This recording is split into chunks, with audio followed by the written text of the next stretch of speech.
साथ आज प्रसिद्ध कथावाचक ज्योतिषाचार्य बनवारी महाराज जी जुड़ रहे हैं, जो इंदौर मध्य प्रदेश के रहने वाले हैं और इस कार्तिक मास में इंदौर के सैकड़ों भक्तों को लेकर के अयोध्या में आए हैं और अयोध्या के दर्शन भवन से भक्तों को राम कथा की महिमा बता रहे हैं। आज हम बनवारी महाराज जी से जुड़ेंगे। दरअसल इसलिए जुड़ेंगे कि कल 9 नवंबर को पूरे अयोध्या में 60 लाख से अधिक लोग 14 कोसी परिक्रमा में भाग लिया और सफलतापूर्वक उन्होंने संपन्न किया। और आज 10 नवंबर को अक्षय नवमी है, आंवला नवमी है जिसे कहते हैं। आंवला नवमी क्यों खास है, क्यों महत्वपूर्ण है, इसका हमारे शास्त्र और पुराणों में क्या वर्णन है। और इस दिन माना जाता है घर गृहस्थ संत समाज सो भी हो, आंवला के वृक्ष के नीचे मिष्ठान खीर तस्मई बनाने की बड़ी प्राचीन परंपरा है। तो जानते हैं क्या है ये पूरा घटनाक्रम बनवारी जी से। राधे राधे, हर हर महादेव, जय श्री कृष्ण। सर्वप्रथम तो कार्तिक के पावन माह की आप सभी को बहुत बहुत बधाइयाँ। दूसरा, तिलक पत्रिका धार्मिक जो चैनल है उनके समस्त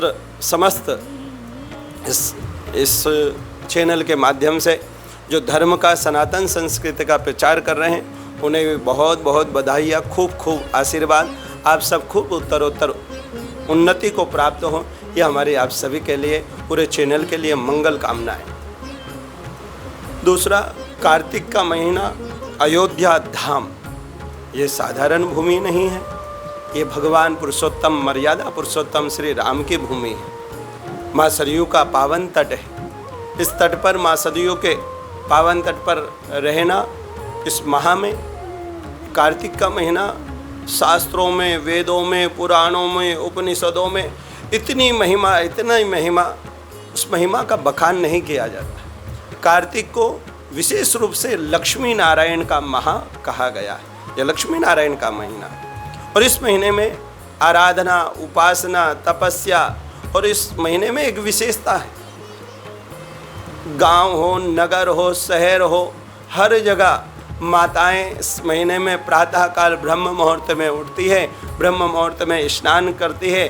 ब्रह्म मुहूर्त में स्नान करने के पश्चात भगवान लक्ष्मी नारायण का, भगवान शिव का, महादेव का मंदिरों में जाकर पंचामृत से स्नान, अभिषेक इत्यादि कर तुलसी की, पीपल के वृक्ष की परिक्रमा, क्योंकि इस महीने में परिक्रमा का भी बड़ा महत्व है। इस महीने में नाम जाप का भी बड़ा महत्व है और इस महीने में ब्रह्म मुहूर्त में उठने का बड़ा महत्व है। तो अधिकतर हर गांव, हर नगर से माताएं, जहां तक हम जानते हैं, देखते हैं, कार्तिक स्नान का विशेष महत्व। इसी महीने में बड़े दिव्य पर्व आते हैं, जिससे धन त्रयोदशी, रूप चतुर्दशी और दीपावली का पावन पर्व, जिस दिन लक्ष्मी जी का प्रादुर्भाव हुआ, गोवर्धन पूजा, भाई दूज, फिर यही क्रम चलते चलते आता है गोपाष्टमी के पावन पर्व। गोपाष्टमी,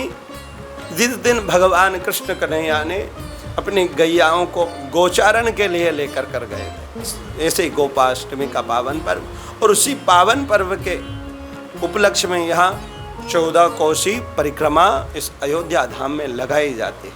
14 कोस की। जब हम इस पावन भूमि पर, पावन धाम पर आए और जब भक्तों का यहाँ पर मेला देखा, भक्तों का सैलाब देखा, तो मन बड़ा प्रसन्न हुआ, आनंदित हुआ।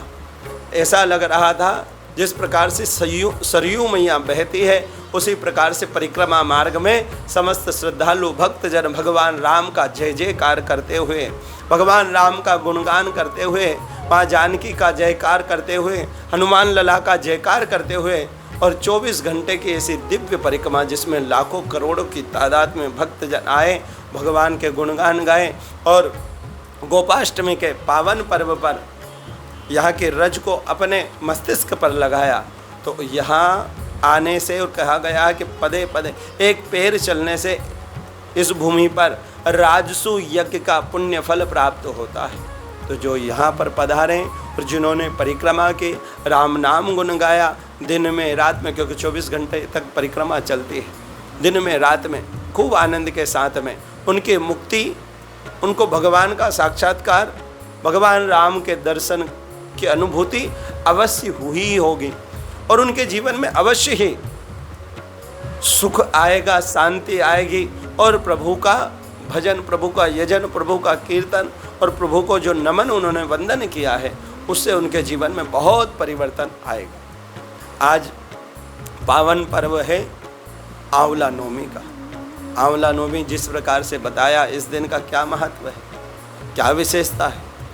तो आंवला नवमी, इसमें शब्द में ही पहले आ रहा है आंवला।